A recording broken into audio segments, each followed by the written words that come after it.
This is Mrs. NWI Prepper and Mr. NWI Prepper, and we're out picking potatoes today. Hopefully we'll get a whole lot. Be back with you when we're done. With Mrs. NWI Prepper, who is over here working diligently, pulling up tomato plants, weeds, whatever.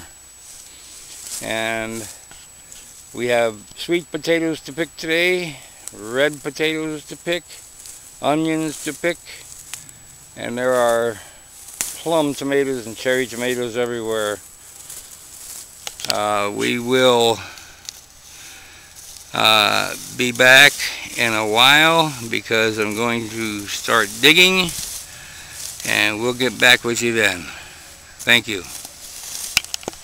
Oh, a nice red one.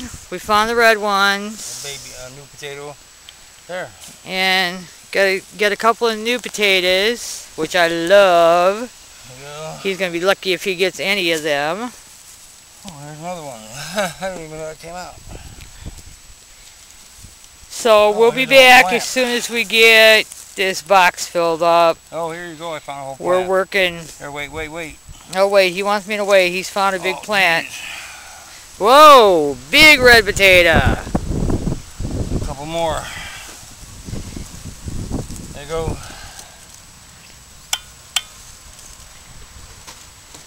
We've already probably picked about, oh boy, look at, oh man, 3 or 4 pounds. A whole bunch right here. Look at this. Oh. 1, 2, 3, 4, 5, 6 potatoes on this side. 6 potatoes right here where he's pulling at. Hey, look what you're showing.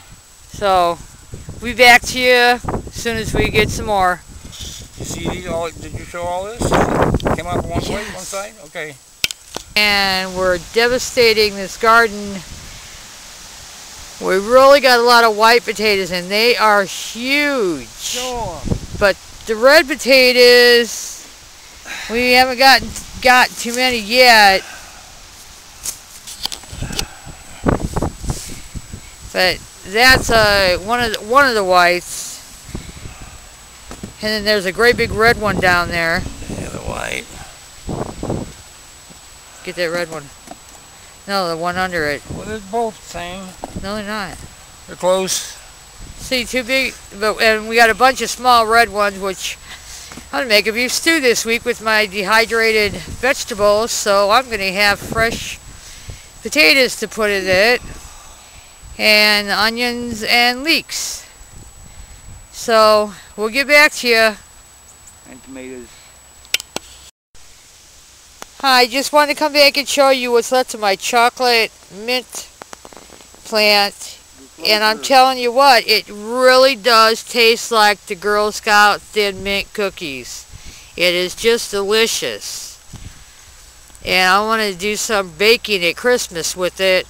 So we're going to dig it up and put it in a pot so it doesn't die over winter. And plus the neighbor wants some. You can't eat it now because it's already floured. But we can't eat it now because it's already floured, so we got to let it dry out. We have so. dried in the house already. But I got some dried in the house. But it is delicious. If you ever see it, it's called chocolate mint. Try it. You will really like it. Be back at ya. You know, while we were digging the potatoes, I dug this up. It's a piece of coal. And if you remember, when we were children, that's how people heated their homes. And that's what we might end up back with. This piece broke in half in my hand, and it was down in the potato trough. So maybe you better stop and think about that. Everybody, they're crying about coal, but we might be reverting back to that. And we've already dug up about 2 dozen more huge white potatoes that restaurants would use as bakings at bakers. Here they are right here. You get closer. That thing's set on macro. Closer. Look at you finder. Okay. There's some of them. All right, we'll So, get back to you when we tally it up. Yeah, after we get them all laid out. Bye for now. Bye. I'm trying to get the tomatoes that weren't hit by that heavy frost last night, so I can ripen them in the house and put them into a stew. Some of them, the sun's hitting them and they're starting to thaw out here now in the warmth of the day. So, and I'm really picky about my tomatoes. If they have any kind of blemish on them, I won't use them. But I'm finding quite a few that were covered with the foliage. We don't like to use pesticides, so that's why there's so many weeds in here. Because you know, herbicides for weeds. Okay, there's not going to be, you know, in a raw or SHTF situation, not going to have a store to go buy them herbicides yet unless you stock up on them, and we don't like them anyway. We've never used them. But a lot of these tomatoes did get just too frozen last night. And they're going soft now in the sun, so they're going to eat for dinner? They're going to I'm going to try to get them in the house and ripen them so they can go in a stew. Of course, green, we eat them green. We don't care. We love fried green tomatoes.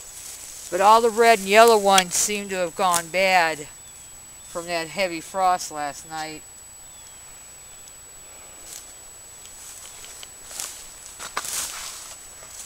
Don't know if I could save any out of this bunch over here or not. You can tell by touching them.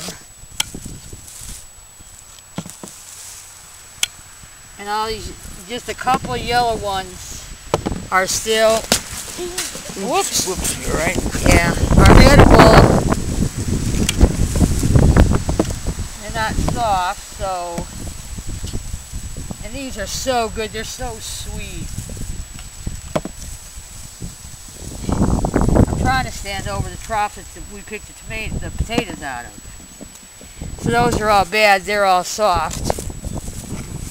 Speaking of potatoes, let me show you what we got out of 8 plants. I planted 8 potato plants, planted 12 and 8 grew. So that's what we got. So that'll tell you, that's a small box. It's a lot of potatoes for 2 people, but you know, you see the size of it. This small box. There's some weight to it, but if we didn't have a store, had to do this by ourselves, we need a lot more than 8 plants, more like 80. So it's a good thing to learn how to cultivate potatoes. Same thing with other species, hardy species that'll keep you going through the winter, like corn, beans, and squash. Of course, anything else you want to plant, entirely up to you, but the space is limited in some cases. Now the chocolate and cherry tomatoes strength is limited in some cases. Go ahead. Held up really nice in cold. I don't know why. What are you talking about? Chocolate cherries. Chocolate cherry tomatoes? Romas did not. They froze, and that's the end of the Romas. Okay. But I have a beautiful chocolate cherry. One? Well, there's some more down in here. I got to get down to them. You immediately get them?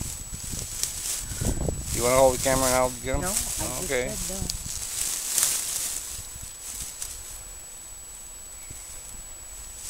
Well, like I said, I'm really picky about tomatoes. If there's anything wrong, I'm not touching them. I'm not eating them. Oh, I forgot to get this out of here.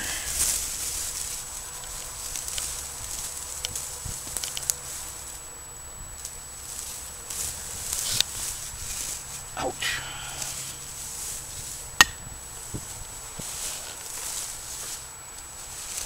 How you doing? Okay. I'm getting there. I got a whole hand of green chocolate cherries. And they're hard, so they'll ripen up in the house for me. And my next job, I don't think I'm going to tackle it today, will be this guy right here. I got horseradish, promised to a lot of people. You see how the leaf is when it's, you know, gone through a whole season? This is what it looks like. Let's see, here's a good one. This is what it looks like when it comes up out of the ground. Real small though, because they got a little antenna, and that's how you can identify and find your horseradish. And it sends shoots underground, and it'll come up right next to the plant. And I know I've got one here somewhere, but I'm not sure where it is. But I am digging this up. We're going to try to do it today, but I don't know how far I'm going to get. May see it with this tomorrow. Mrs. NW might not make it that long. Mrs. NW may not make it that long, she says. Roma tomatoes are my favorite, and if you like them, you know, and if you've grown them, you know they make the best spaghetti sauce and marinara sauce in the world, but they're kind of picky. They're easy to grow, but they're picky. What the hell? Another one. Oh, yeah.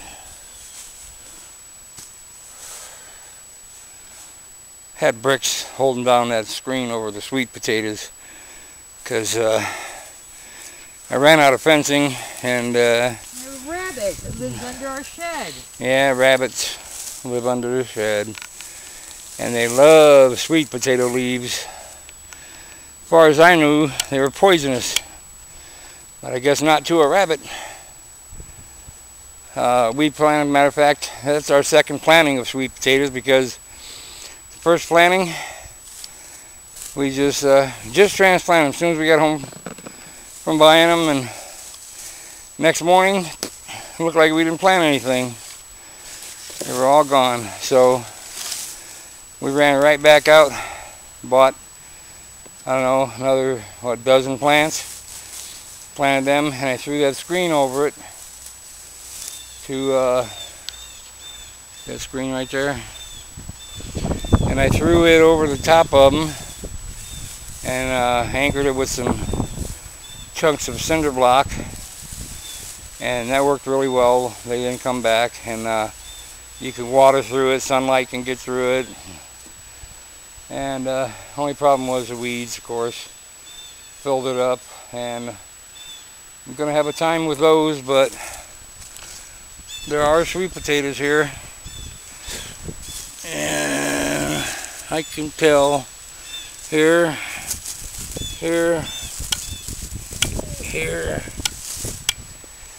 should be all the way through here, and here you go, some more, and I knew there was one right here. Here it is. You're getting in my light. And another piece over here, another plant over here. So I'm curious to get those out and see what it looks like, but I know it's not going to be. And don't you think we got a really good haul just for having 8 plants? You should taste these. They're great. And this is MRSNWIPrepper out. Bye, YouTubers. I'm going to end up showing you a quiet prepper dog at the ending. She's sitting in her cage. She's all upset because we're in the garden.